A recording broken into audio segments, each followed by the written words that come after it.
The resource person for the paper is Kaplana Ayo Adediro, FNITP. A round of applause for him.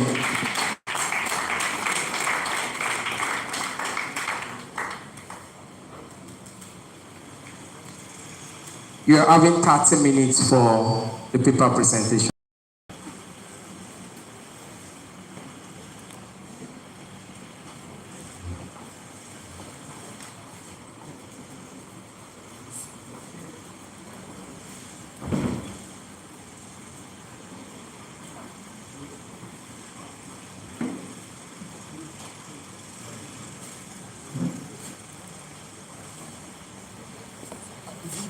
Yes.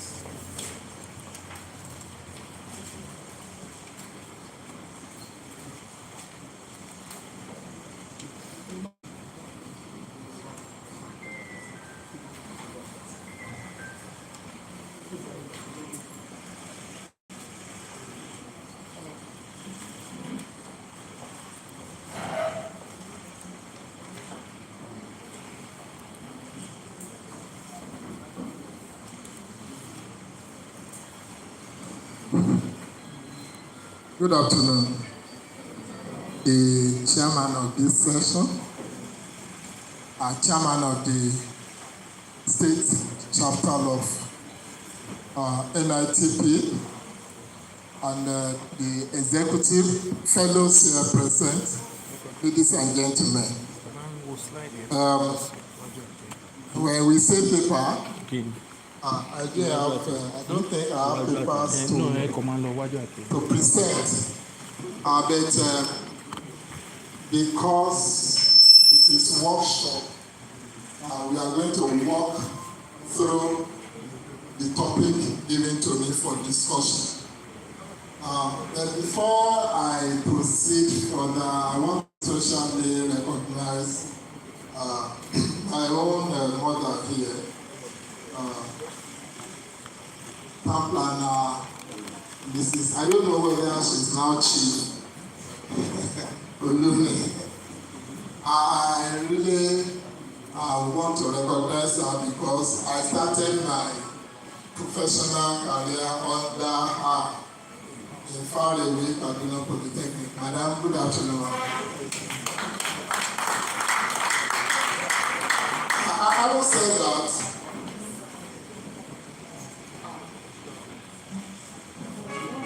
okay, I'm asked to announce that my slides on paper has been sent to the platform. Whatever that means, I think the state charter platform. NITP Oyo State WhatsApp platform. So please check so that I can follow through. You are not a member of the state chapter like me.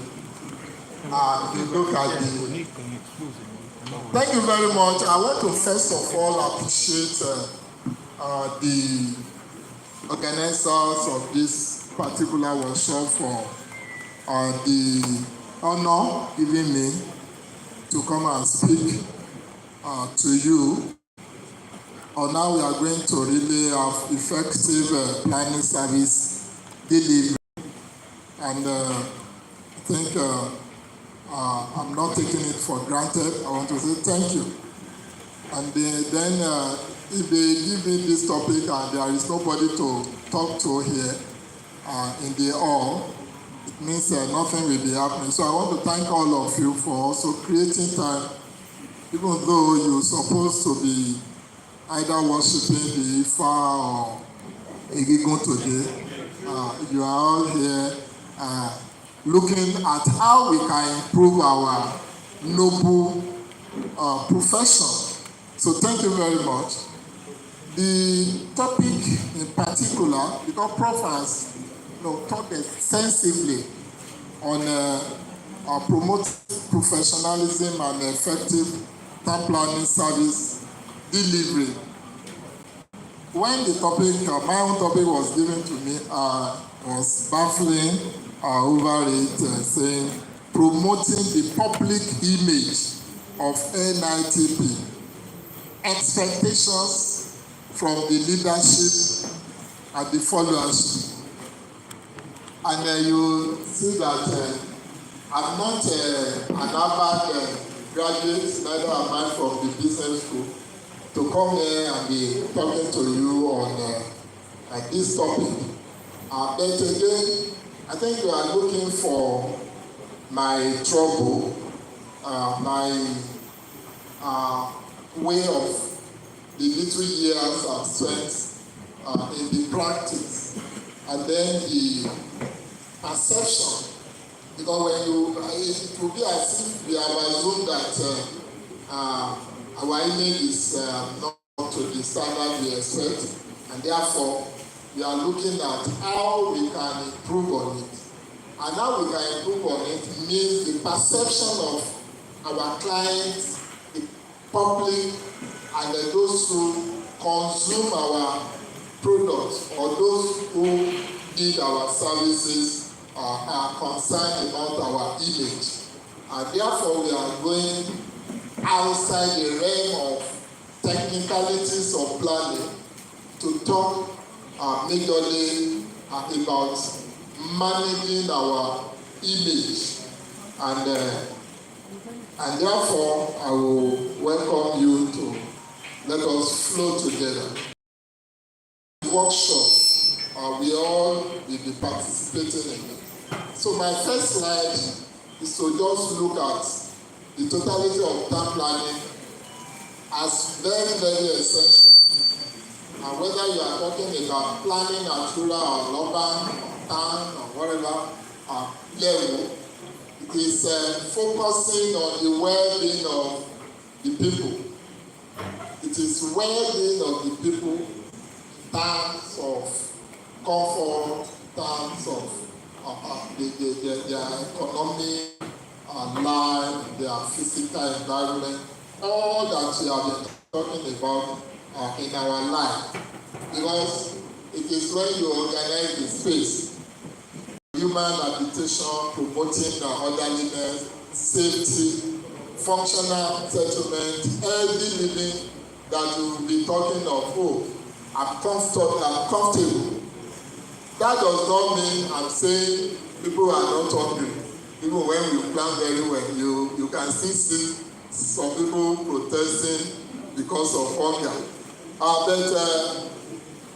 I talked briefly about the fact that this service, these activities of ours, borders on a group specially recognized and called town planners. And I just thought briefly that even in the developed world, planning was not as recognized as a separate body of professionals until around 1919 or thereabouts, after the Second War in 1946. So I'm not dwelling on that. We are all town planners to know the background of what we are talking about. But because it is about the profession, we should take cue from having a deep knowledge of what a profession is, and that will probably guide us. Maybe some people just think they have gone to school, they have enough education and training, not knowing that it's more than even your knowledge. It is about you belonging to that breed of human beings who are next to God in your area of speciality. So, apart from God, in what they expect you to do, they expect you to be the only person that can solve their problem. And in that wise, I look at the meaning of profession. A profession is a vocation or occupation that requires specialized knowledge, skills, and training, often involve high level of expertise and strong, if I were to be a lecturer, I would say underline this, strong ethical code. That is where the problem is now. Professions often require dedication, hard work, a commitment to ongoing learning and development. And that is what we are doing now.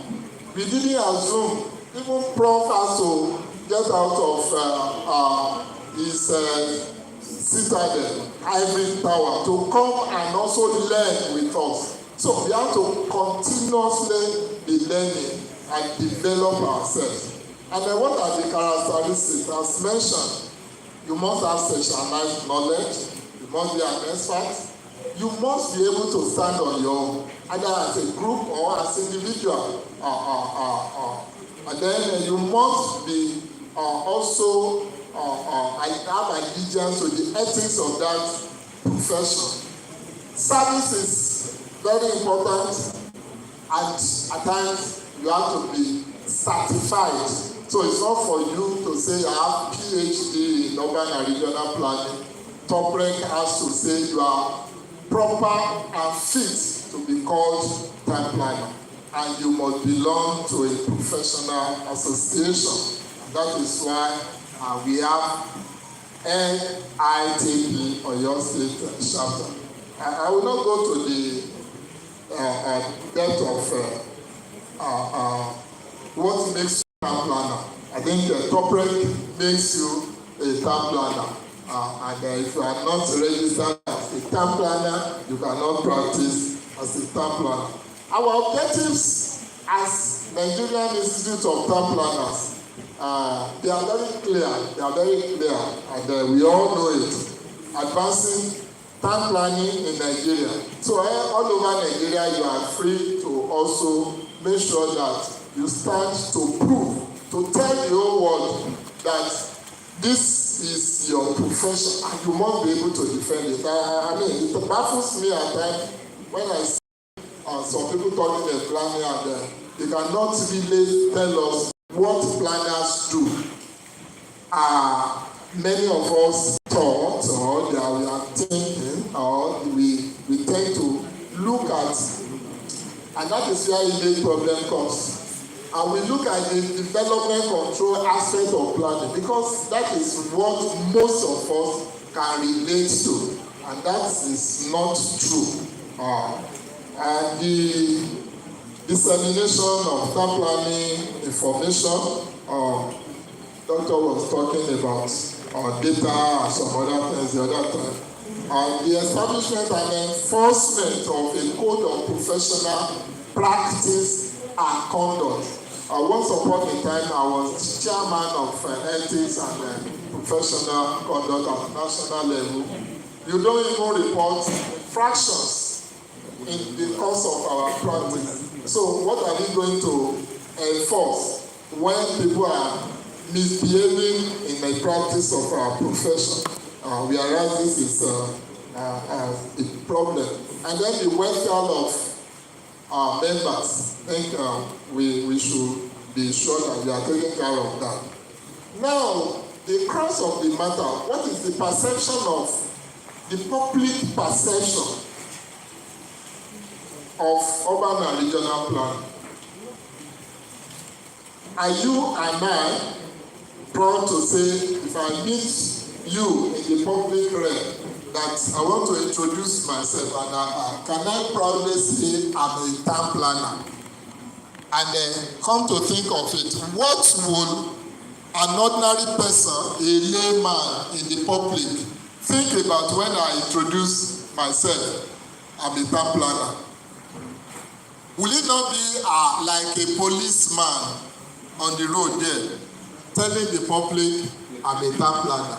I don't know if you have ever thought of this, because at times I want to hide my identity because people know me. You know, the scripture says, by their name we will know them. And that these people who are called by my name, I'm insulted to attach town planner to my name, my law. And if I say town planner, and then people look at it, that those who are marking, they are red brigade people. These are the people that mark houses, will not approve my plan. That's the only thing they know about planning. So that is probably where the problems are. And it's not that the activities of development control are the problem. No. It is the way we carry ourselves, and that's what the members of the public know. So is the perception, and the community or public relation, and that is what we are talking about when we say perception, the way they look at us. When we talk of image, my image, probably some people will see me the way I dress, the way I talk, the way whatever I do, even the way I eat. So it will reflect my image. So public relations involve fostering closer, warmer, and more harmonious bond between people. And the concept emphasizes strengthening connections and relationship within a community. So, in summary, it is about us connecting with each other, connecting with people outside there. So, how well connected are we in our day-to-day activities as planner? And I just want to say some of the NITP public relation method is what we've been doing. And if you have been doing it, it has not changed our way, the way we are perceived. Maybe we should be thinking of doing new things now. Because there is a saying that if you are doing something the same way, you cannot expect different results. So we do press briefing, we use social media. Actually, as I was about setting up my laptop, all my papers have been distributed. So it means we also use social media a lot nowadays. We use workshops and colloquial conferences, individual interactions, talking to each other. Once upon a time, fellows were expected to mentor the members, and that means we also interact even within ourselves to make sure that ọlọ́mọ yìí kò lẹ́kọ̀ọ́, wọ́n ní àwọn bàbá wọn náà wọ́n tọ́ wọn, with due respect, sir. So let's start with the foregoing. My own conclusion from my own finding is that public perception of planning still leaves much to be desired, and this calls for strategies for promoting the institute to improve the performance of its members and quality service delivery. And then what does that really interpret to? It means even in the realm of development planning, we don't really communicate what we have planned to make the community or our clients own it and be able to implement it properly. I participated with my other here in the master plan, and immediately they changed the government. The next government started misbehaving on it. There are last you're supposed to see it's no more somebody's plan. It is no more former governor's plan, World Bank plan. It is now our plan. So it means we didn't communicate it very well for people to even defend what they have. There are strategies. You can also see the proof town hall meeting, advocacy, and how many times have we also gone out as planners to do what I call public community service? People are vulnerable. Lawyers who go and defend those who don't have lawyers. Are we doing that? Those are the things that will also promote our image. And then partnership with local and international bodies to provide some services.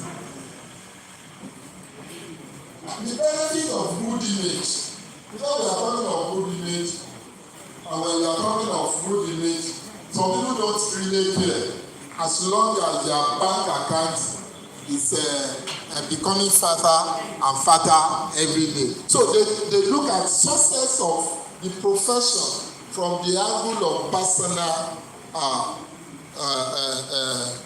benefits. In Yoruba, they will say, "Bamu bamu ni mo yo." It's like they finished this in Oyo language. Sorry for that. I think we should see this image thing as something that touches all of us. Whether you are senior, you have arrived, you are just starting the practice, everybody would have to benefit from this. And it's about help to build trust and credibility. In your course of practice, please help to build trust and credibility that will be beneficial to all of us. It enhances our reputation, increases visibility and awareness. Sometimes ago in Lagos, we had to organize, I think we made it national, a kind of colloquium to talk of visibility of planning, that people don't even know what we are doing. Even the government that is paying some of us in the public service, they don't really know what we are doing. So we have to improve our image to make sure that there is awareness about our service, to drive business result, manage and mitigate crisis, access to improve living conditions and sustainable development, and the conventional environmental sustainability. Now, this is where I'm supposed to start, but I just build that. What are the expectations from the leadership? Thank God, I have so many of my very senior leaders here, and to some extent, they have also accepted me into the College of Leaders. And when I say College of Leaders, if you are a fellow here, we take you to also be a leader. So we are now talking to the leaders. What are the expectations from us? First of all, leadership is the ability to inspire and guide a team towards achieving goals.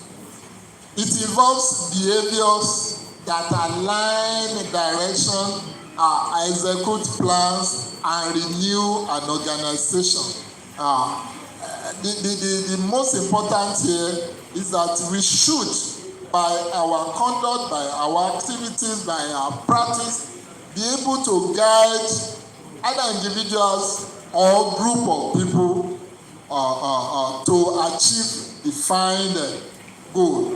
And that defined goal starts even from what are the aims and objectives of our own profession. And then you come to the state chapter level, which is your own concern. How are we as leaders, the chairman, the ESCOs, the fellows, all our directors and the leaders at various levels, are we able, do we have the ability to inspire and guide those people that we are leading? It may start from an individual. And when we came here this morning, I was joking that the leaders will say, wait for your, when I enter the service, there is this, wait for your turn. And some of us will also say, okay, we will wait, but for now, what is the sharing formula? So these are, if your attitude is wait for your turn, the perception of those who are following you will be to say, okay, we will wait. We may destroy the system more than we are also, because you are not even telling them why they should wait for their turn. Even if at all, they have to wait. So, and the generation that are following you, they are not the generation of mommy there that want to wait naturally. They are the people who want it from the microwave. So some of the attributes of a leader. So, at any rate, all of us here, we are a leader. And there was a time I was arguing when somebody said, pastor, who are the you ordaining? He told me that once you have one or two people, even in your family, that you are showing the way, you are already a pastor. So all of us here, we are in one form or the other a leader. So if you are just a junior officer or because you are not a fellow, don't think you are not a leader. But whoever you are, part of the characteristics we are expecting is that you must be able to have a vision or the vision of the company or agency or your own firm. Some people just set up consultancy, they cannot tell even people what is their own vision. Then you can learn this if you don't have it. Some people will say, I'm an introvert, I don't want to talk. You must learn how to communicate. It's a skill. It's a skill that you can learn as you learn urban and regional planning. You must have the characteristics of having empathy. When people are walking, don't just condemn them, don't just condemn. You may even have to find out how is their family faring. So not, you go and do this. You have to go and write a report now and submit to my table. You don't know whether the wife beats the man this morning when he left to and then the wife can beat, the husband can also beat. So you must be resilient. Don't give the impression that because the situation is so bad and you give up. And then you have to imagine some people are following you. They are everything they expect is on you. So you must be resilient, have coaching and development skill. I want to thank the chairman and the organizers of this. You see, they are helping us to develop our skill, and we have to be emotionally intelligent. This is a very complicated area. Some of us need to be seeing some specialists in the area of therapy, psychological. At times, our state of mind may not be the same. So, important among this is also integrity. I think as a professional, the least expected of you is you have to have integrity. Let your no be no and your yes be yes. But as soon as people will be telling you that they don't know what you are doing, and you have to be strategic in your thinking and decisiveness in your whatever you are doing. So all these are areas that will make us improve as leaders. So there are some areas there which I will be repeating if I say these are strategies that we can use to improve as leaders. And the benefit is that there will be productivity, improved morale, enhanced collaboration, better decision making, and that is the work of a leader. A stronger relationship, improved employees engagement, and improved client satisfaction. So you may not be working in the public service, but you need to also satisfy your clients wherever. Now, the followership, what do we expect from them? And maybe we should also know that the followership is a commitment to supporting the leader's vision and working collaboratively towards shared goal.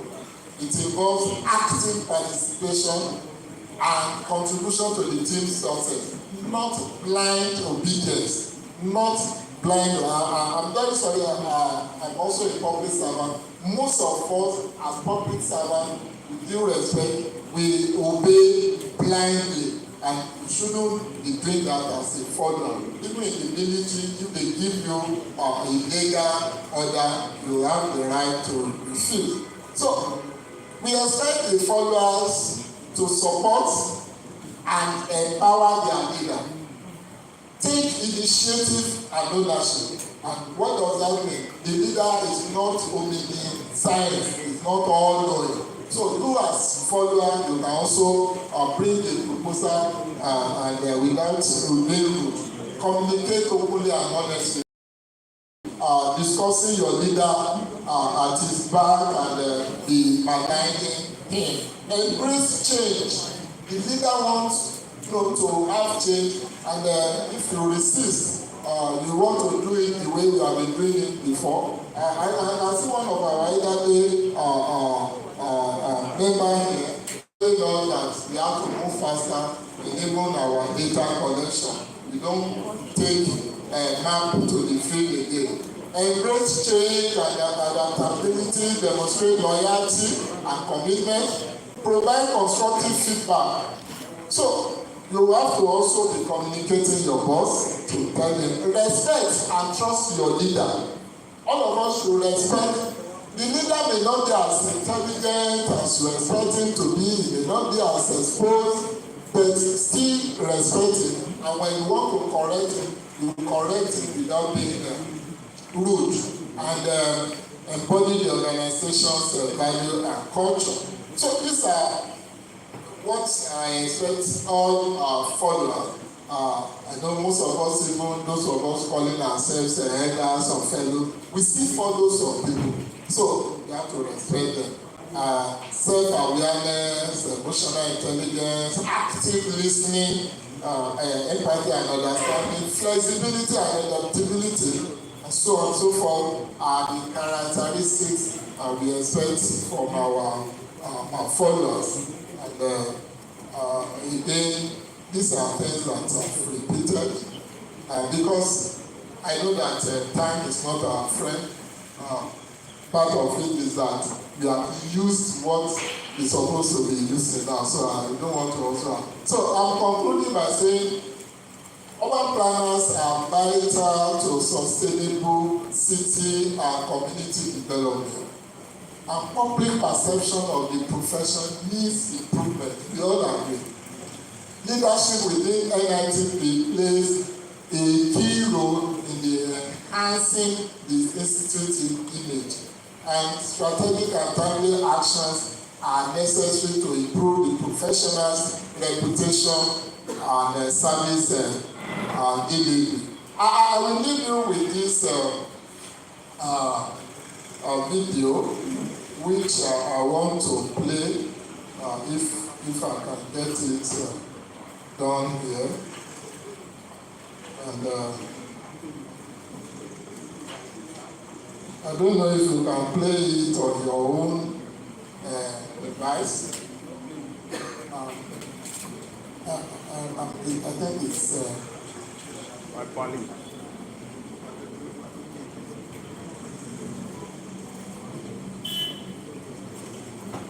is it playing there?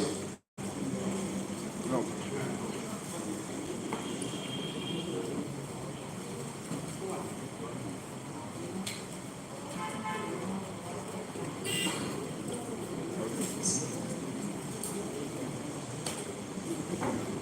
The storyline there is that if there is a good leadership and the masses are well fed, sincere followership is assured.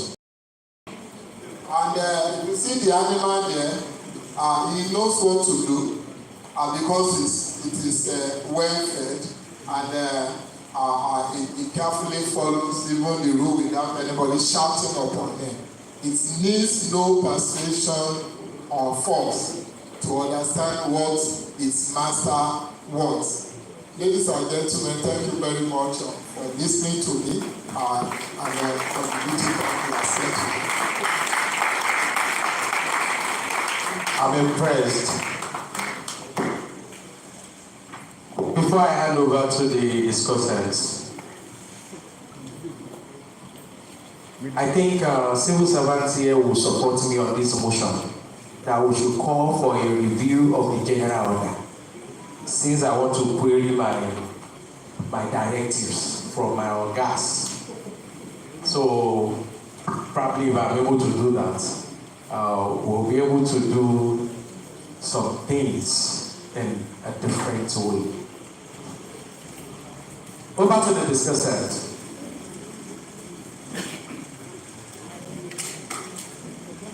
Distinguished ladies and gentlemen, fellows, colleagues, and all listeners. I think our first presenter deserves a very high applause. Please, let's give him a round of applause.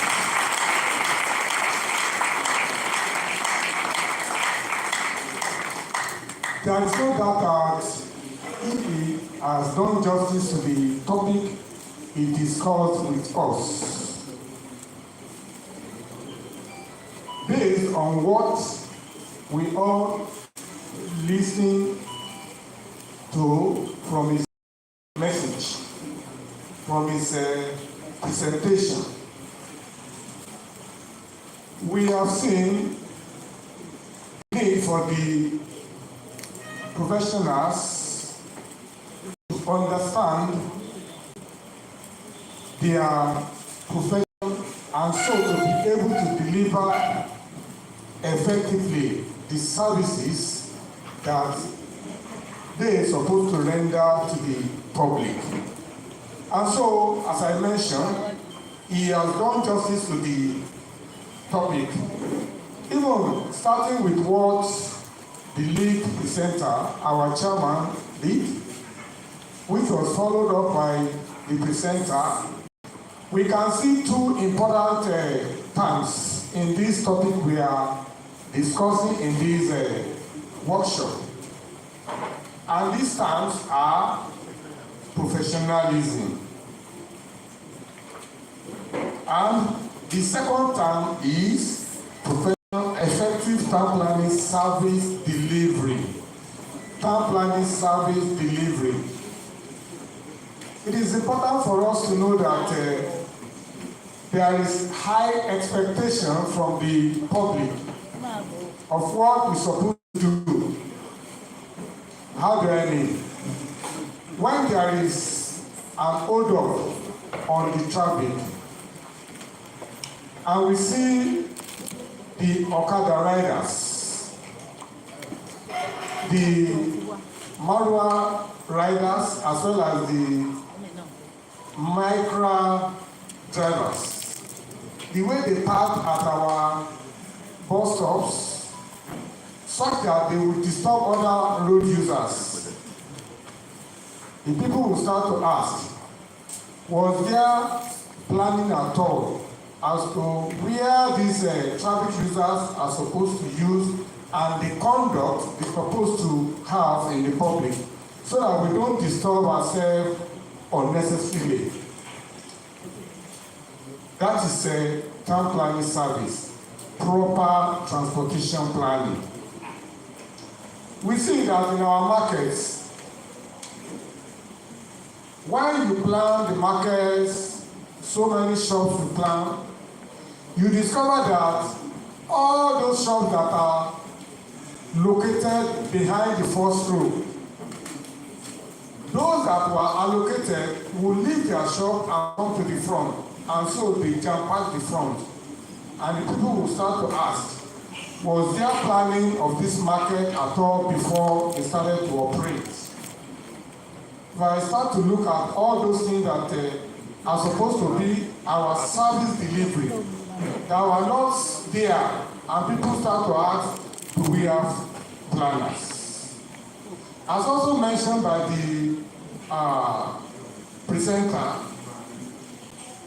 planning should go beyond just the paper that we presented, colored paper, but it should be followed up as to how effective it is in the public that these our services are being delivered to.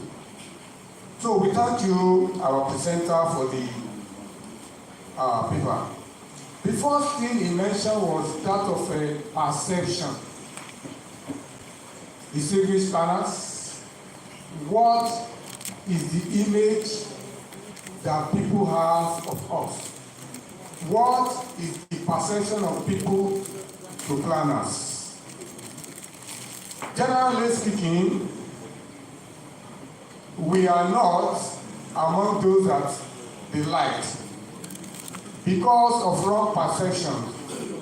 They always think of us as those that will come out and mark their buildings.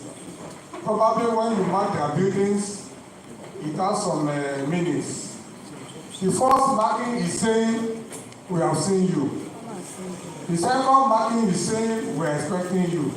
And probably the third marking will say, you have settled us. Thank you.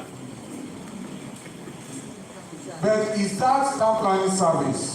Of course not.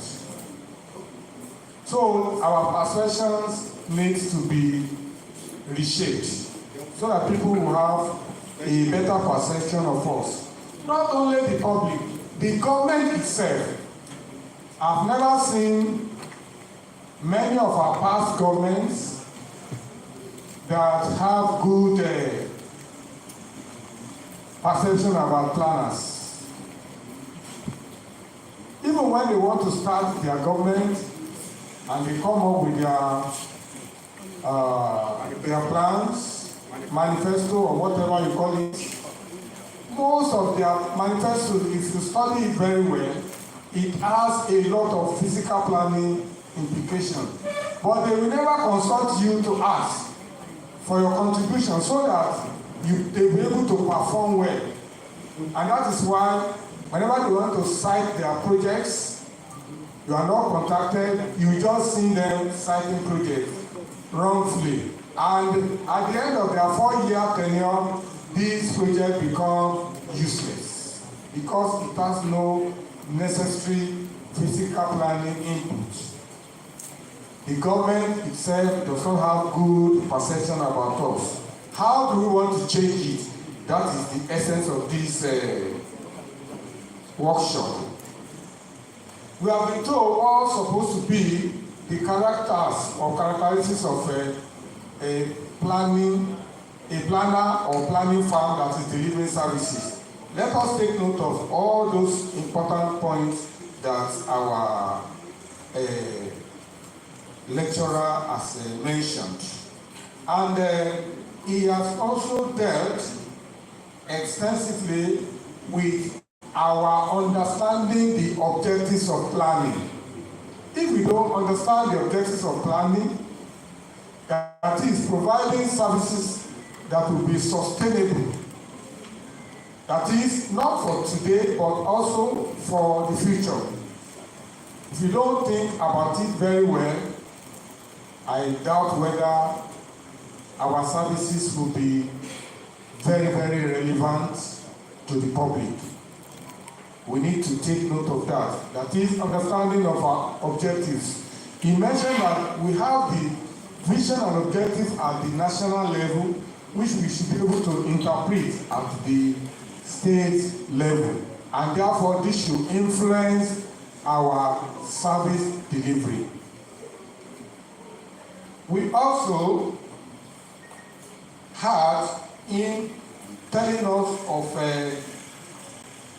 changing our image. He compared our image with that of the police, saying if somebody in the public want to talk about the police, immediately you mention the police, people will think of those people that are in that dark color uniform, carrying what is normally called kondo, or maybe AK-47. And those who will bully you, whether you are doing something right or wrong, those that will stop a University or Polytechnic students on their way. What is it in your laptop? From there, they take them to their custody, and you don't know what will happen to such a student.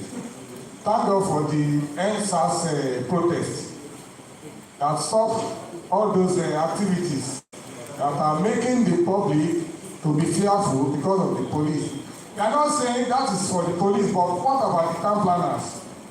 They see us as those that come to mark their building, and those that at times you will come with some law enforcement agents with your boss and start to demolish. those are the images they are having about us now. How do we change it or improve on it? The lecturer has already told us. He also mentioned that there is need for us to have good interaction with those that are delivering our services. Starting from when you have the brief. I have social number of acres of land that I want you to lay out for me. We have a problem in our area that I want you to solve, blockage of road. How do we address this so that they know that we actually have the knowledge here? We need to take note of that. Also, he said that there is need for us to build good trust in the members of the public so that they will see us as being responsible. He said that we should create good awareness. And he also went further to tell us about who is an effective leader. What is the expectations of the public about an effective leader? That the effective leader must first of all be the one that will understand the aims and objectives of his duties, so that he will be able to inculcate it in the followership and will have effective service delivery. He said that the leaders must be the one that will guide those that are coming, those that are working with him, that is the followers. And that to be a good leader must have a vision or understand the vision of what he really wants to deliver. Take for instance, the lecturer mentioned the issue of Ibadan City Master Plan, which he participated in the preparation, of course. What is the vision? What led to thinking of providing master plan for Ibadan land? Of course, we remember the event of August 26, 2011. Thank you very much. 2011. The event of that flooding and the devastation that was brought upon the land led to the preparation of the something. So, and we know that that plan, as good as it is, the problem of continuity has affected it one way or the other. But I think that will be discussed at another level. And he mentioned that the leaders must be very resilient, very, very important. And finally, issue of integrity of leaders. He also mentioned that the followership must be ready to be obedient. And that is an important thing that he has mentioned. And he mentioned finally that there is need to understand our service that we are delivering, and there is need to improve on our image. These are the little things that we have taken notice of the delivered paper. Thank you very much, sir. We appreciate you. Let me now leave it to the second discussant. You are welcome. Thank you very much. All protocol duly observed. I want to thank our presenter for giving us an insight into what is really happening within us. The topic is expectation of leaders and followers. Right. What do people expect from us? And it started with something that as camp planners, do we really know ourselves? Do we really know ourselves? Or we are just in the profession? And we think from the days of some elders, how some elders made it in the profession, one way or the other. If I don't go their way, I should go my own way. This point is very germane. Do we know ourselves as a temple? If we really know ourselves, then we will not go extra mile looking for what is not. We will not be dealing with what is not supposed to deal with. I went to Lagos just for visit, and I saw a team of Lobster, or what they call it, Lobster. They entered that premises. See, look, and I asked one of the people that are around, is there a tamper in there? He said no. That those people in that team, they are architects, builders. Those are the team. I said, what does our town planners there do? They said only for approval. Do they go out? Maybe the person that is giving me that information is wrong, I don't know. Do they really come from federal? I work with Federal Ministry of Works and Housing. I'm immediately past controller of House of Lagos State. And you know, in our own corridor here, we have a limited scope. Apart from delivering policy that states will buy from and implement, majorly those are our jobs. So, what is really happening? That means something is wrong somewhere. And I asked, they said, somebody said, no, yeah. That means we don't even know ourselves. What is our job? Our job is social work, social services. We are not estate workers. We are town planners. And socially, we should be able to relate with people. People should feel us. At the mention of that town planner, they should embrace us. But the opposite is the case. Now, let us look at it. Our presenter said something that we should all know the goal and objective of a plan. Having known ourselves, I think from here I will be able to know the goal and objective of what we are defending, what we carry. All these are being presented to us this afternoon. Yes. This afternoon. Yes. And we should not let it go just like that as a town planner. You see, perception already at the mention of town planner, like he said, people think you are to red man, paste paper, and all those things. But how do we change it? Our presenter has given us an insight today that many things that doesn't concern lawyers, they organize themselves. So I want to suggest to the Oyo State branch that, like the women wing have started.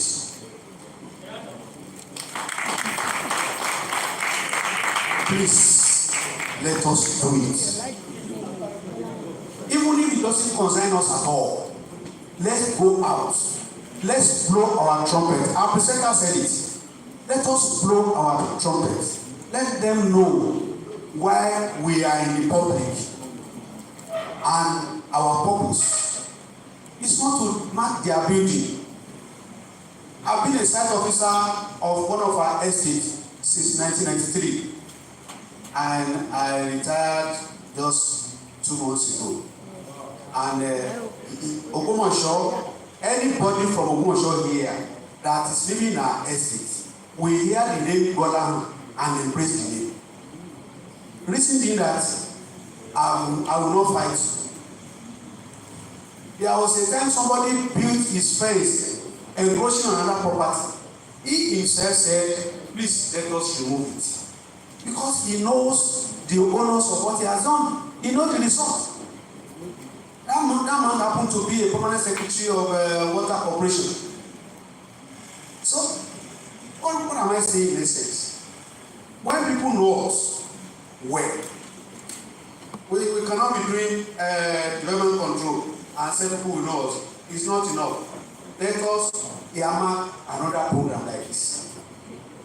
Call ourselves. Let's go out. Meet Yaloja, meet Babaloja, meet all those important people. We can even go to secretariat there. Let the governor be aware, so that governor himself or the government themselves will not introduce shit to us. They will not call us name, because government of today's they invented town planner more than any other body. Said that town planner only. Because somebody is a town planner, they will remove him from any position. So we need to sell ourselves. We need to sell ourselves. By so doing, people will get to know us. Then our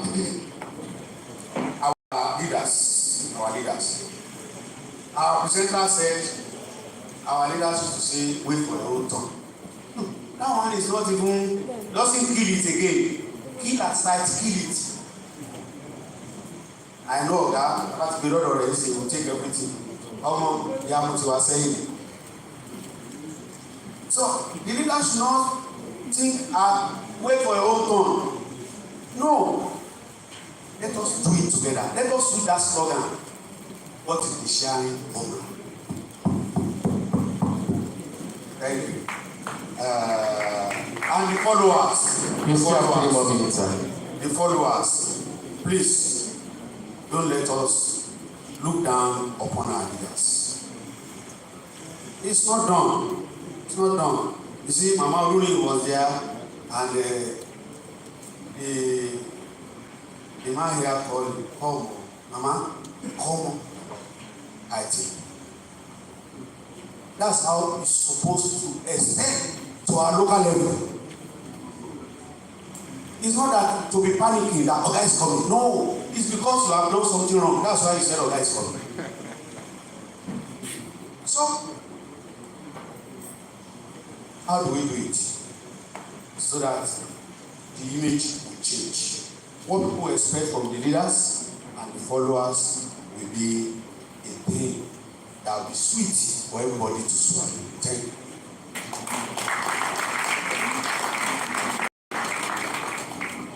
I really enjoyed this discussion, and I think Town Planner Mrs. Okuseson did as well. Please a round of applause for the discussion. I will still demand another round of applause for women in planning in Oyo State. Please a round of applause. I think during my tenure with the NITP Oyo State executive, we actually made some plans, but we were not able to execute those plans. Like the women in planning have done well, putting town planning in the face of people. But I think we still approach more of societal issues than bringing the awareness of planning, physical planning, to all sectors, all stakeholders in Oyo State. There was a time I discussed about, can't we have a slogan? Some professions, when you see a surveyor, they say they are map makers. They salute themselves one way. Everybody gets aware of it. But I want to ask this question as well from the resource person. What one do not own, can one control it? One do not own, can one control it? A lot of people look at town planners limit staff planner to those working within the government offices, because that is the thing they used to see. But if you check the percentage of government acquisition across those controlled by the informal sector, it is definitely lopsided. A very great margin exists there. What is the job of our consultants? Getting to the nooks and crannies, engaging the baales and the mortgages. Those are the people in Ibadan. And maybe elsewhere, the KBACs and the Oloyes. They are the custodian of the land. They sell it. A lot of people still go about with deed of conveyance to this day. But I'll rest on that and allow the resource person to speak to that during the question and answer session. I think the rapporteur might proceed with a summary of the presentation. Thank you.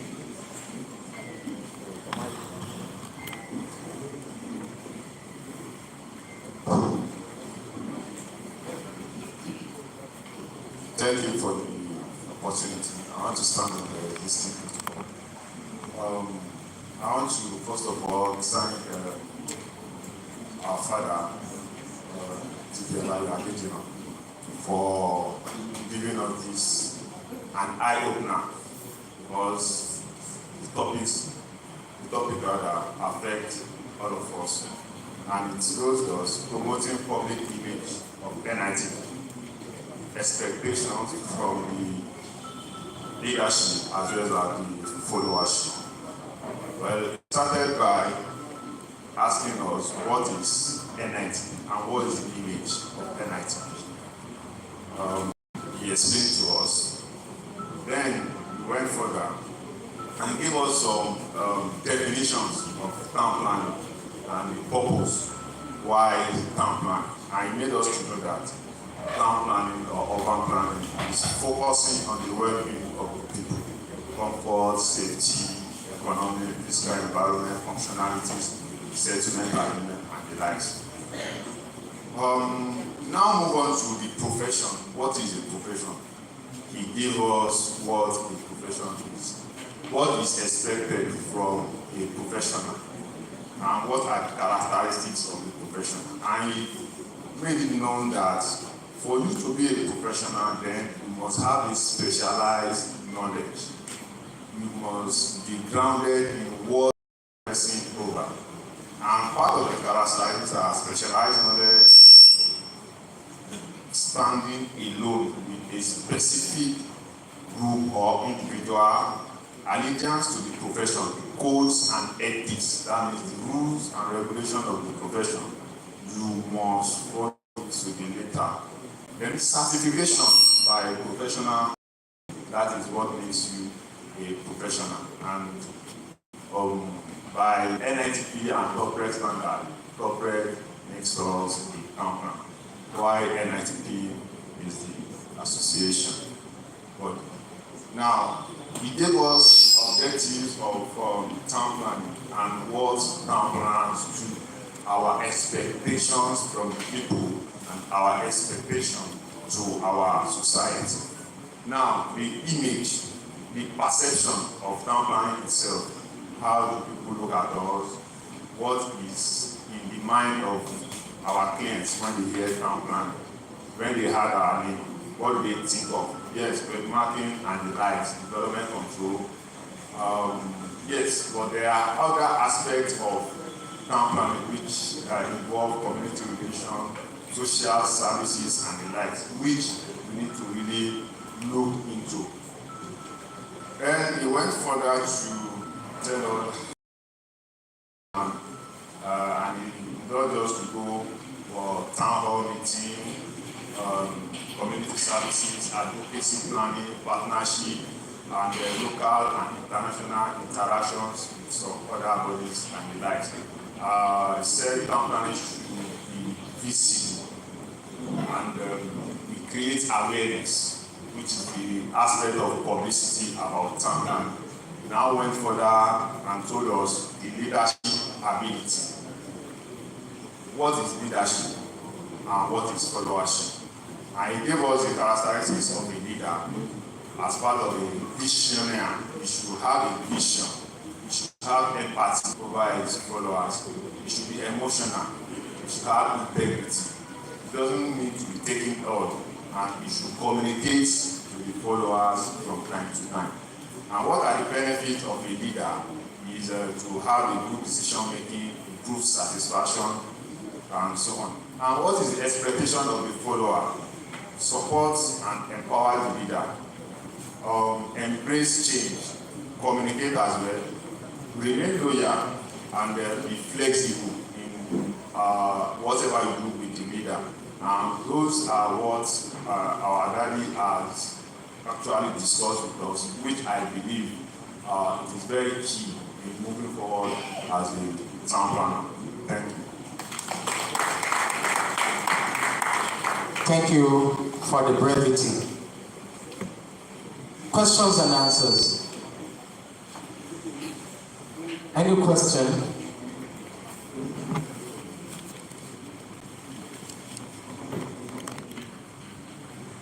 Questions, please. Contributions? Questions? Additional? No, sorry, additional. Additional. Staff planner Dr. Additional. Thank you. I observe the existing protocol, and I want to say thank you for the well presentation of the company. Additional, we appreciate your contribution to the profession. My aspect of question and contribution is on the public image of town plan. In your presentation, you have made us to know the perspective of public about physical planning and what we perceive about our services. It make us not be more relevant in what we offer to the public. I want to chip in this way. And I always say that if you don't blow your trumpet, nobody will blow it for you. Me, I'm a businessman, and I always protect the image of physical planner, and which I expect every individual that calling themselves town planner to be doing. Please, we are always mooted about our profession. So if you are mooted about our profession, nobody will know us.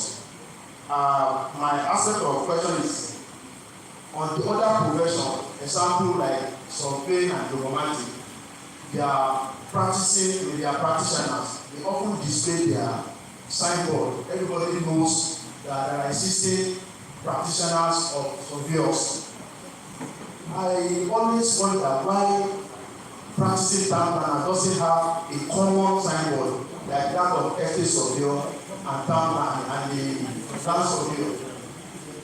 Don't we have a prototype of signboard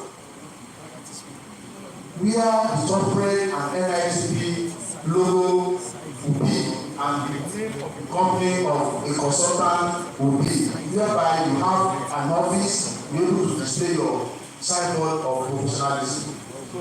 In this regard, I want us to look in this regard so that will help us in promoting more about our profession. Thank you.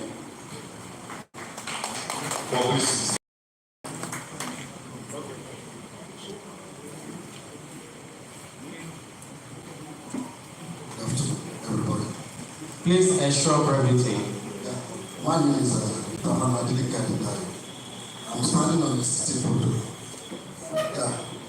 When we are discussing strategy for effective collaboration with physical planning service, I want us to look at the pertinence of urban regional planning law across the country. I don't think at the moment this law is effective. And if this law is not effective, we cannot deliver anything. That is number one. Number two, even if we want to run this law across the country, we have enough professionals to support the delivery of this our profession. So also, if we can gather data across where town planning or urban planning is being taught in our institution across the country, we notice there's a reduction in students studying urban regional planning. I think also something needs to be done in this direction so that this profession will continue to strive. Thank you. Please let's leave it at that. A fellow of the Institute, Dr. Duro Kusesam, is stamping my authority as the MC. All protocol duly observed. 2 comments, please. 1, I can hear Dr. Ade Sokabi. Yes, sir. He says there is no prototype signboard for consulting. He's only asking, sir. No, let me man. These things have been prepared more than 10 years ago by corporate. The presenter, Tamlana Ayuadidiro, we are fully aware of this. Chairman Adolfo Oyo State, our chairman before. With due respect, Tamlana Wewale. Corporate had this team, longest time. But members of our government are not being keyed into it. It's not that we don't have, we have it. Then number 2, the issue of building enrollment. Thank God, my organs are here, especially, or can I say specifically, Namla Mrs. T.A. Odori.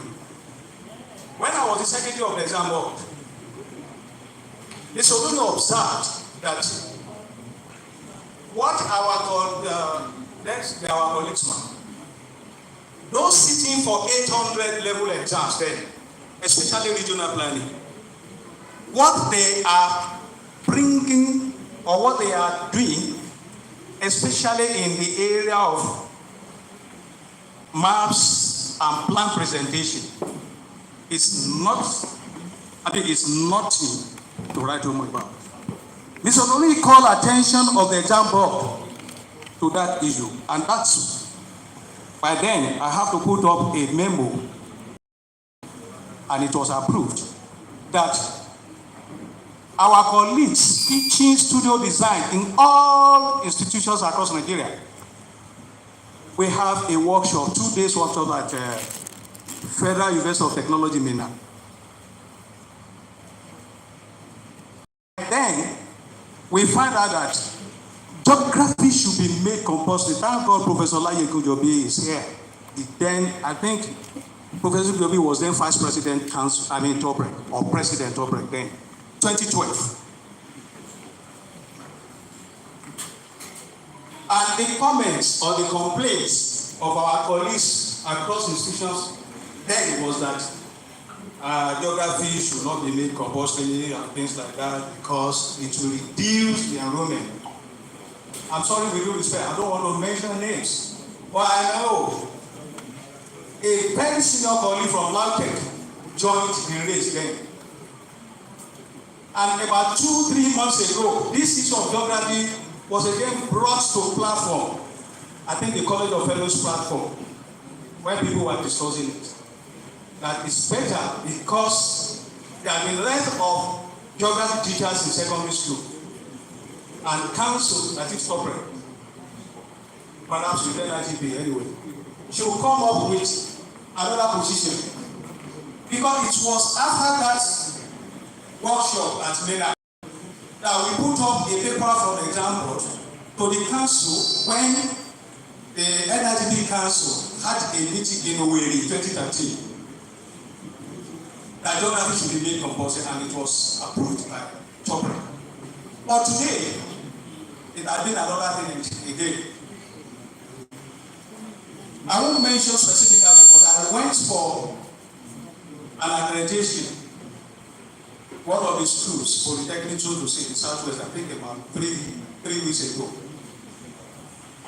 Even in the admission brochure, geography was not made compulsory. And MBTE said they will give them accreditation by not making geography compulsory because council, that is corporate, are not written to MBTE to substitute any other subject for geography, and they won't be given accreditation. Well, but at the same time, only by CC. Those of us, Dr. Taiwo from my the two of us have to sit down and put up a write-up to the head of the team that they should be giving para-professional accreditation for 1 year. So the next admission, they will make geography compulsory. And those on the program, especially those in ND1, will go and seek for geography and make their credit before they graduate. These are the two positions I want to raise my observation and corrections. Thank you. A round of applause for fellow Musenson. That is showing passion. He's so passionate about the profession, he jumped up to defend corporate. It is actually written even within all the books given to you.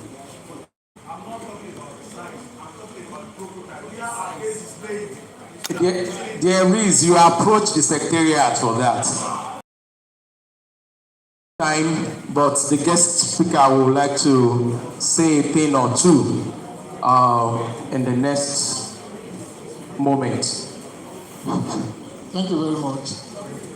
Maybe before I proceed, I didn't know that our emeritus and very, very respected leader is here. Good afternoon, sir. You are welcome. A round of applause for Professor Laye Egujobi. Thank you, sir.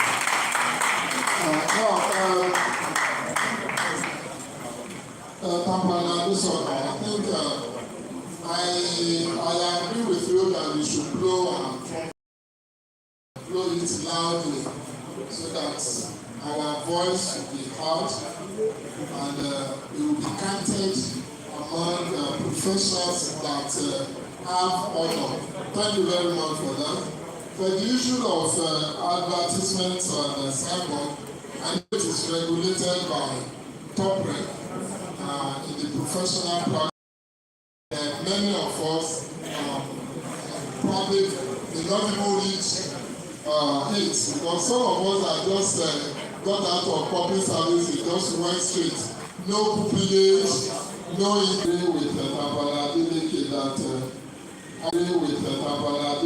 that our knowledge is not of nationwide application. And the Supreme Court decision of 2003, I think May 2003, has laid that to rest. Each state has its own law applicable to them, but they can model it, they model it after the national law. It is not compulsory because what affects us in Ibadan may not affect them in Yobe. So that is the issue, and we can look at that. I don't know whether Oyo State has any law that is existing. Yes, we do. And from the information from the secretariat, the Oyo State bylaw is outside for everybody that's interested to pick it up. Likewise, we have some other beneficial textbooks. Thank you very much, and I hope it was all model after Lagos because it will not be implemented. Thank you very much. Thank you very much. And then when we talk of, you see, there is this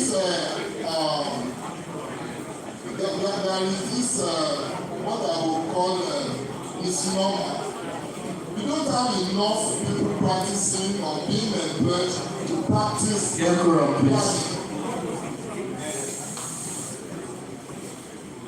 don't have enough members in planning practice. yet there are so many members looking for jobs. If I understand what, so I think something is wrong, and it is wrong both with the government who are major employers and both with even the so-called qualified planners who are not employable, who are not. Gone were the days you bring scale rule and tracing paper and all sorts of things. Today, if I want to employ you, you must have minimum of GIS in my office, because I'm a development planner and I engage people who can just be using scale rule again. So I think the quality of members and also the government itself, because we're supposed to look at that. It's a very serious matter. We don't have enough, yet many people are not also in employment. And then reduction in studentship. I think Doctor has also attempt to deal with that. If I should talk, I don't want to talk about the enrollment, but it's confirming the fact of what the discussant has said here, that we ourselves, we don't even know we don't know ourselves. And somebody was also raising the issue that can you give something that you don't own? I will say further that you cannot give what you don't have. It's a dictum of law. Nemo that. It's a dictum of law that you cannot give. If you are knowledge based, if you are material based, if you don't have it, you don't have it. And the issue of studio design, I think he has also attended to that. There are a lot of issues we ourselves we need to sit down and understand, and not just at the state level, even at the national level. So for this, I think in view of this, I've been able to confuse you further. Thank you very much. A round of applause for him.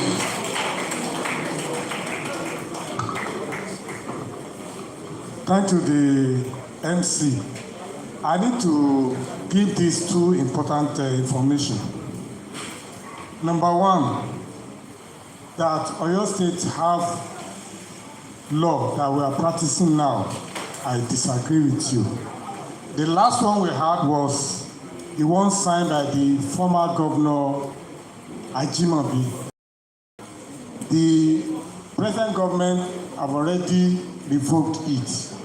And the one that we are supposed to be using now has not been adopted at all. That is number one. Number two, on the Ibadan City Master Plan, such a plan was supposed to be adopted by the state. To the best of my knowledge, it has not been done up to this moment. Those two information are very important for us to note in this gathering. Thank you very much.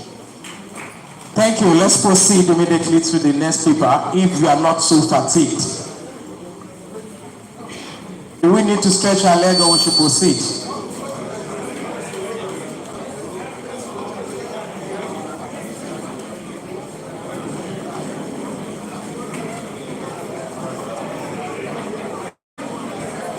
Please, we are having just 5-minute break to ease ourselves, stretch out.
copy of the papers. Let's Daplana Mubarak, Daplana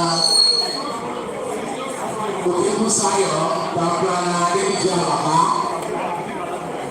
Daplana Deshoko, Samuel, please take your seat.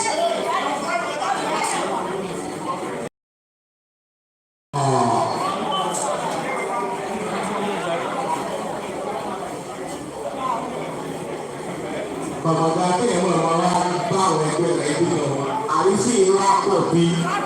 Mubarak sọ̀rọ̀ àgbẹ̀yìn mi ló ṣe tẹ́lẹ̀ wé. Ọlọ́mọ yìí ń gbà tó bọ́ sí kíláàsì lábẹ́ rẹ̀ lélẹ́hùn.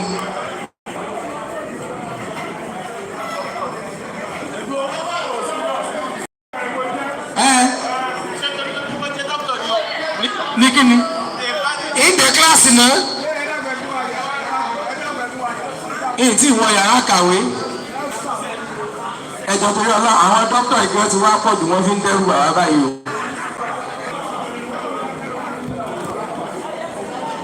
Dr. Sahid Ojolowo. Dr. Mrs. Ọláìdé Ọládìran.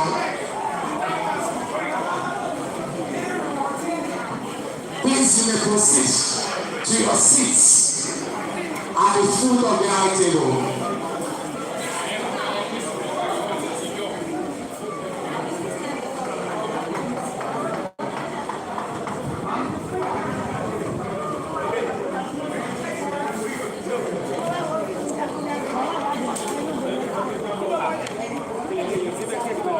The chairman for this session is no other person than Dr. Professor A. Thompson Adeboyejo.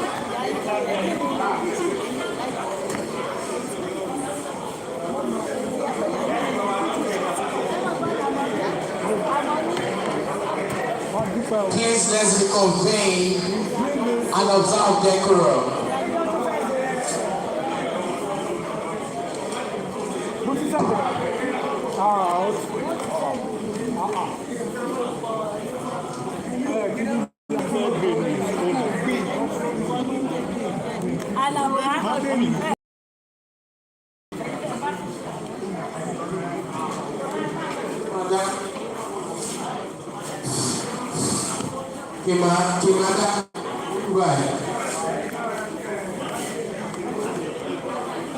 Please let us come back to the venue so that we can proceed.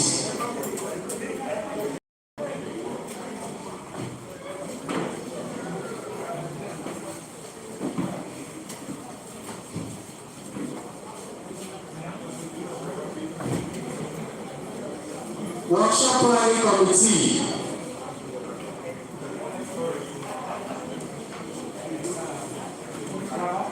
Workshop Planning Committee.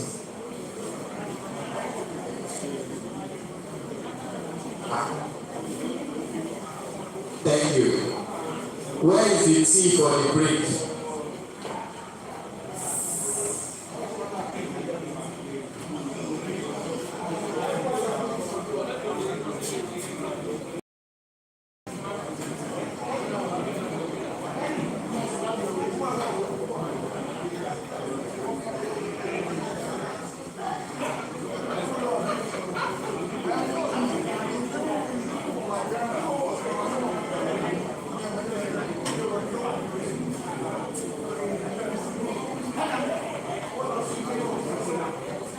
Please, we have Dr. Professor Bolani Wahab around.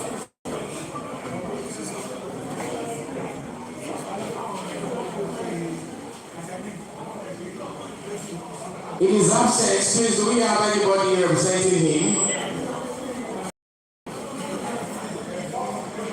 Professor, you'll be called to chair the next session, sir.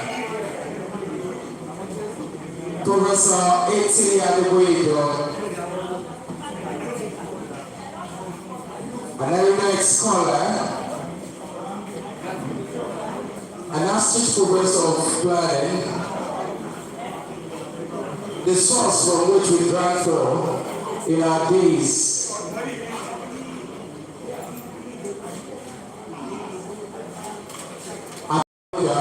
University of Technology, Ogomosho. The Professor of Professors, you are welcome.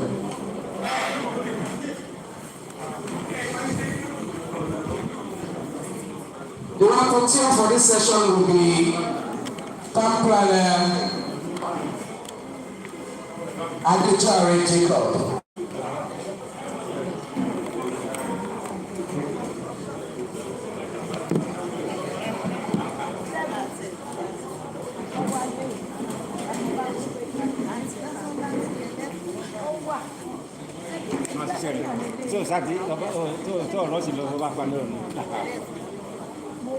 Let me call on Pampana Professor Bolanle Wahab, who is ably represented by Pampana Dr.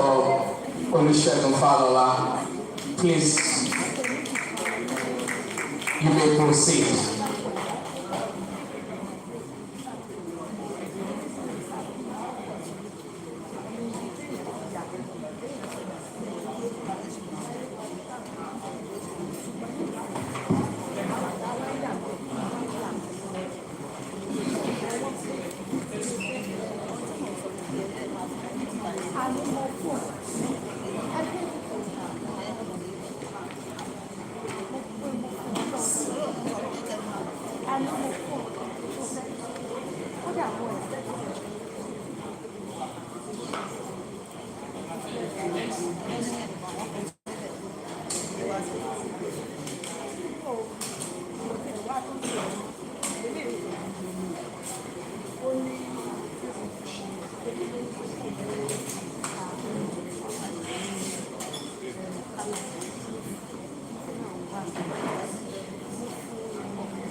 Yes, I'm just touched to hand over the microphone to Pampana Professor Eti Adeboyejo to coordinate the session.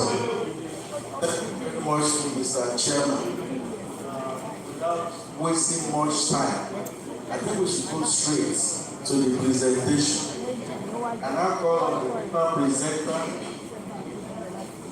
represented here by our town planner.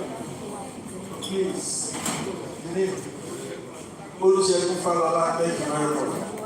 We give you how many minutes? MC? 20 inelastic minutes. That is 20 MTN minutes. Is that clear? So, your time begins.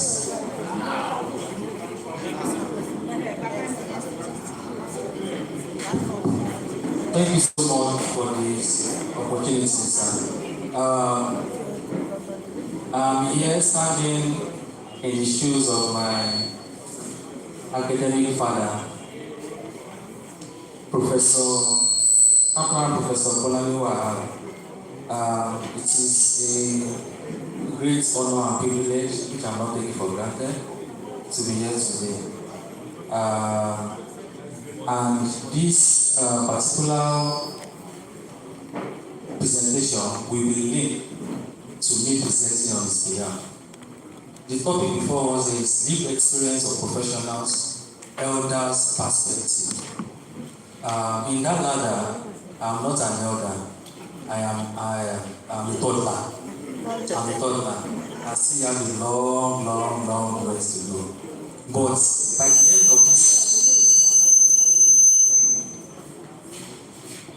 the end of this particular paper, we understand why he has asked me to present on his behalf and why it is linked to this particular title that has been given to him.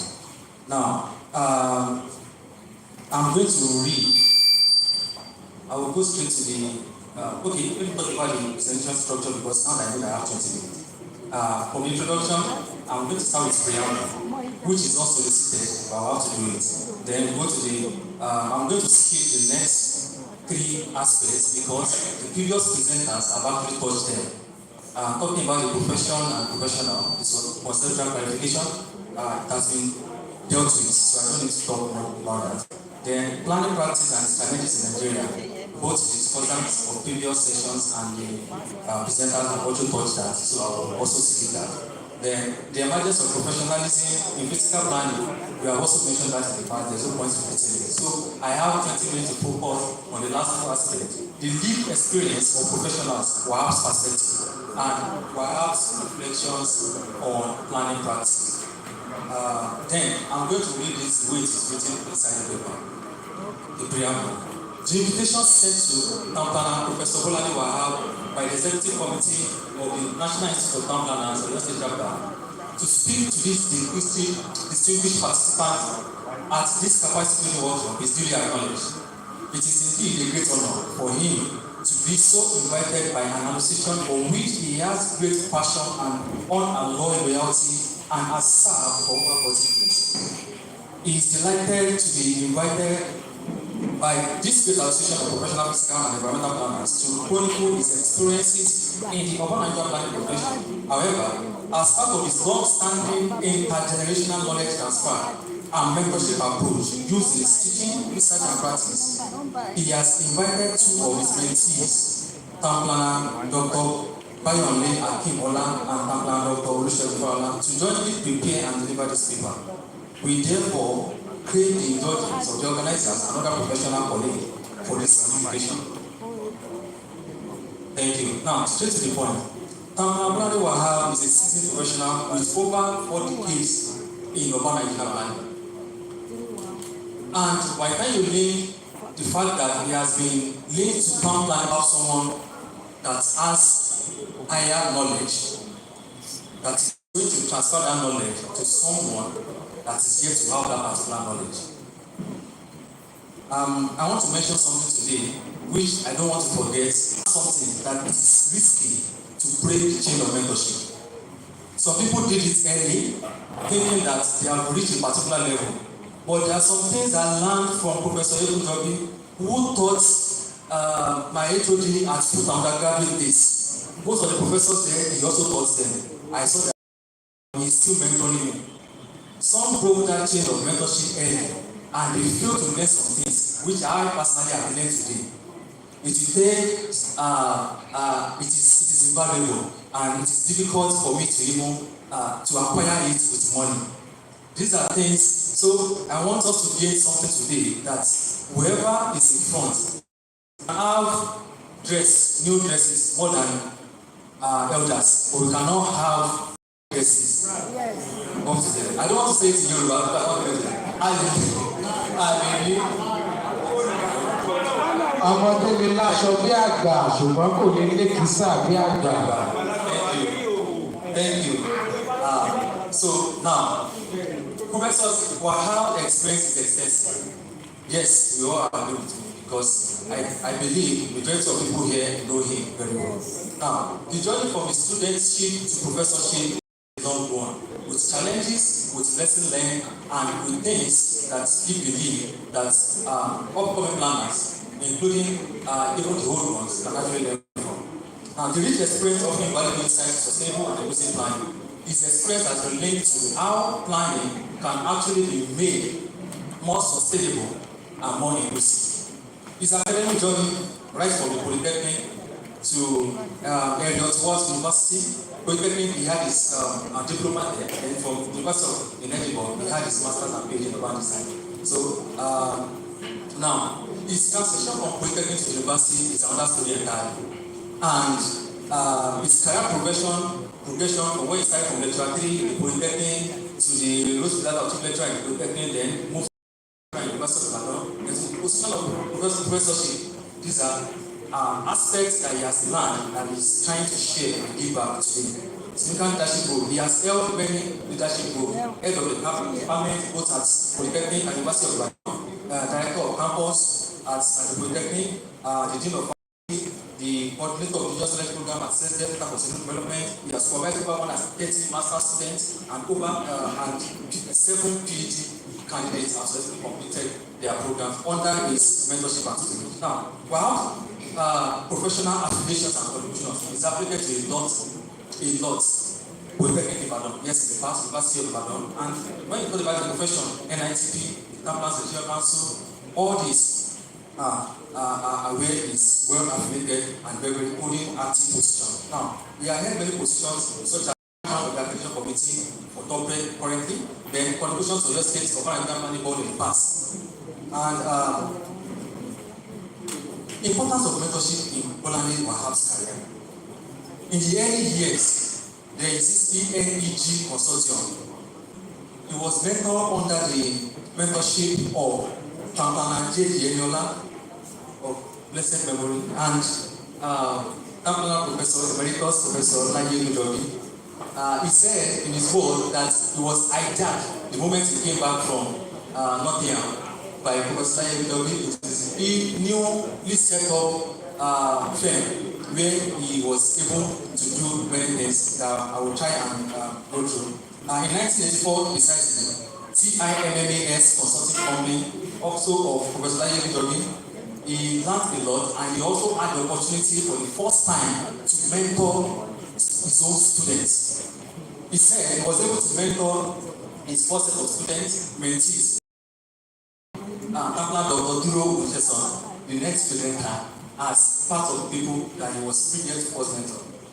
Now, perhaps committed to mentoring, he has a lot of legacy. Involvement in practical projects, he made sure that he involved his students. For any student that passed through his student, you have first-hand experience, life projects that can make significant contribution to the sustainable human settlement. Examples of students who have been under his guidance are evidenced locally and abroad. And one of them, the current, the immediate past HOD of University of Ibadan, is his mentor. He has said several times. The current HOD, Dr.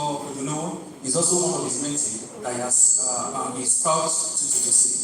Then and many more. Even here we have Dr. Lasisi Mubarak, a lot of them like that. Now, the last part of his mentorship in the planning profession.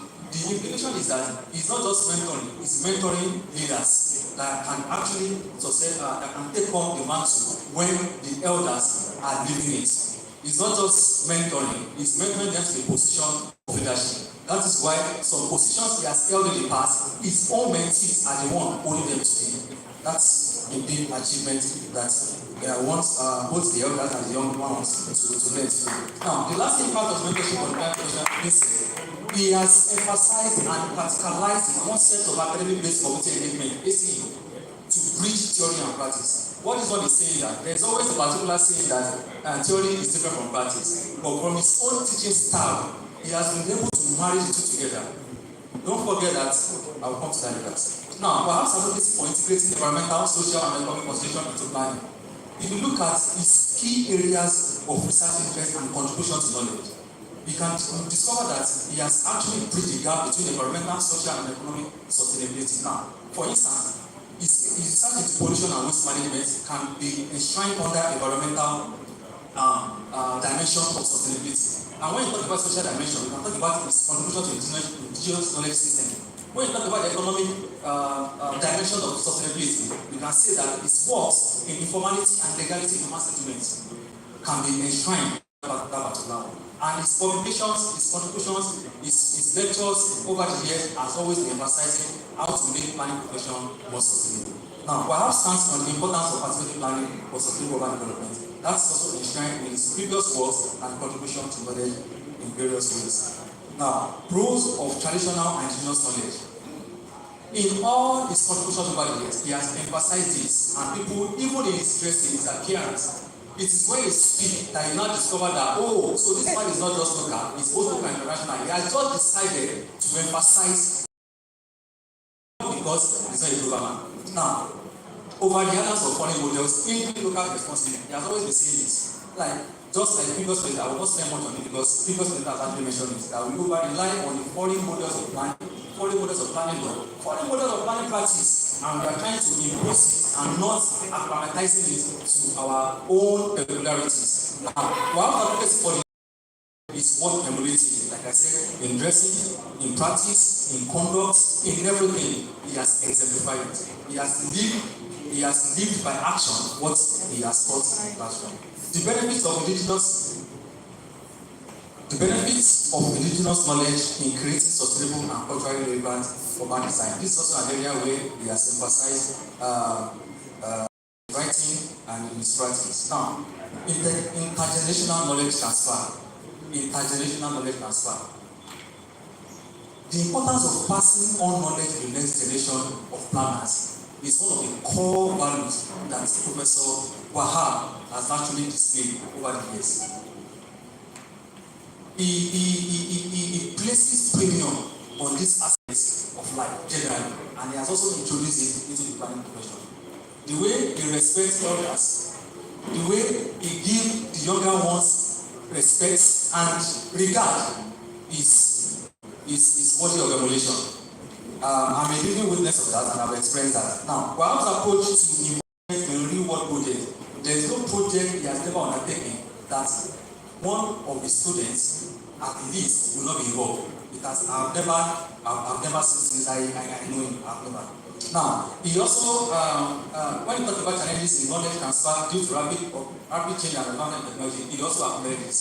The truth of the matter is, the rate at which globalization and advancement in information technology has increased and continue to increase for the elders to hold on to their mentees. Mentees feel that because of the IT, of course, I can use this new technology, I can use them very well, so most cannot use them. So because of that, I think we are now also. Yes, there are many aspects in which they are excellent and there is no way you can reach that level until you spend so many years in this profession.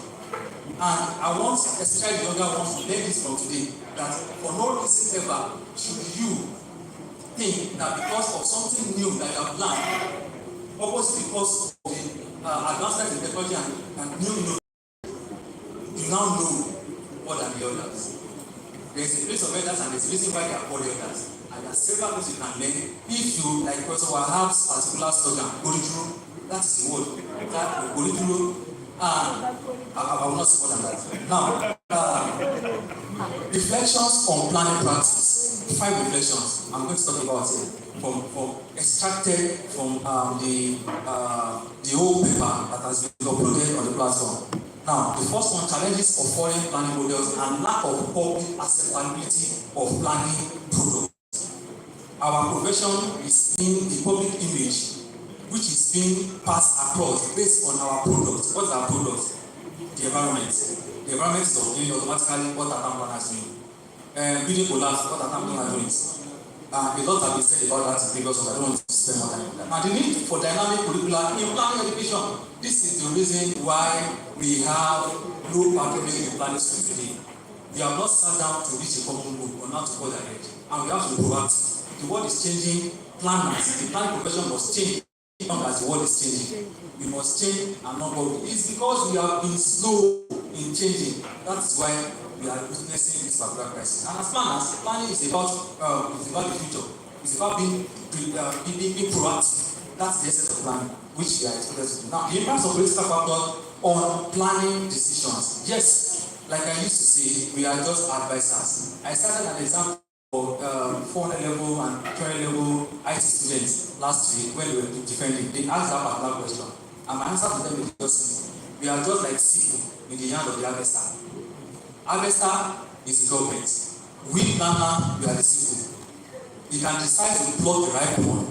You can decide to pluck the unripe one. You can decide to pluck the rotten one and present it as the ripe one. We are instruments. And there's literally limited things you can do, except we also practice. Now, the impact of sociocultural and political context on planning practices. In fact, talking about how people is going to accept us, the only way is to involve them. Involve them in how? By making them to be active in every stage of the planning process, so that they can feel a sense of ownership of this particular plan. These are things and many more that we have learned under experience over the past 5 decades. Now, the strong public acceptability of plan decision. Yes, I've mentioned that when we talk about the need of planning. To convince planners that yes, they should accept what you are providing or what you are proposing for them is a big one that takes a lot of investment in citizen participation. So those are the 5 reflections that I've extracted from what we have on paper. Now, in conclusion, perhaps deep experience is a valuable resource for planning profession, not just for household and several others. If I have the opportunity to speak on this same thing concerning Professor Ludovic, even though he's a grandfather, I have fathers and in between us, but I can say a lot because I've learned a lot under his tutelage as well in various aspects. If you have to speak about a lot of people that have come across, there's someone that have come across that have not benefited and learned 1 or 2 things about them. And this is what I want us at this whole house to also learn to add value to the planning profession eventually. Now, the issue that from polytechnic to university, people to government, and everything in between, which is the planning practice, shows that he's one of the very few that can actually gap between what is done in the polytechnic, what is done in university, what is done in public practice, and what's portion of government is actually that a good resource. Now, this elders' insight can actually help in addressing most of the challenges that we face in this country today. Now, a call to action. Let us embrace religious knowledge. Yes, let us maintain sustainable practices so that we can achieve or build a resilient human settlement. Now, to do this, we need to start incorporating these habits by reviewing our curriculum to reflect what we actually need most. Thank you for listening. A round of applause. That's a perfect timing.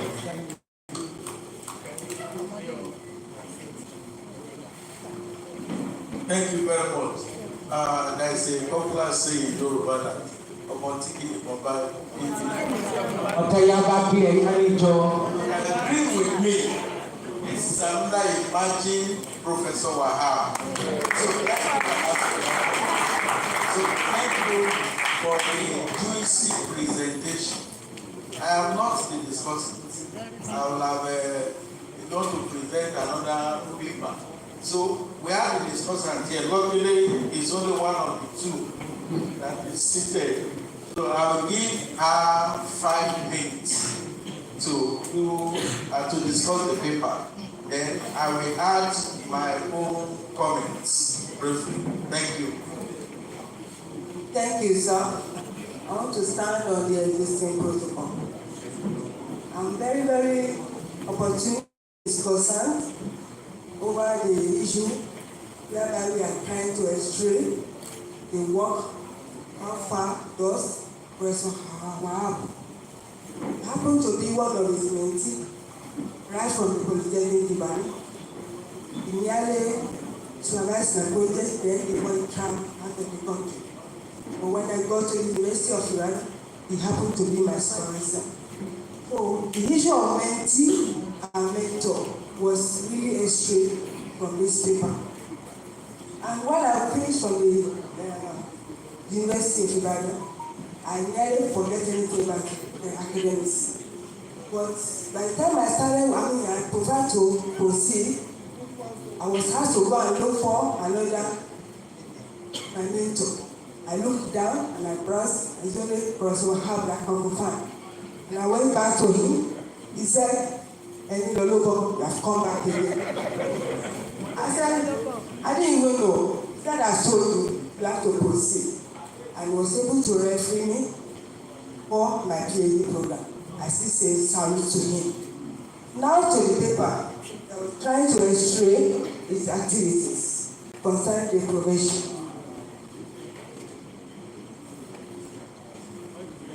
Now, the paper of this workshop was trying to restrain the activities of Professor Wahab. He was known to be a forefront liner for advocacy in plan and for the profession. Wahab, as popularly called as the University of Ibadan, he has his principle and he has a very good vision, integrity and leadership. And from this paper presented by Dr. Farela, you are able to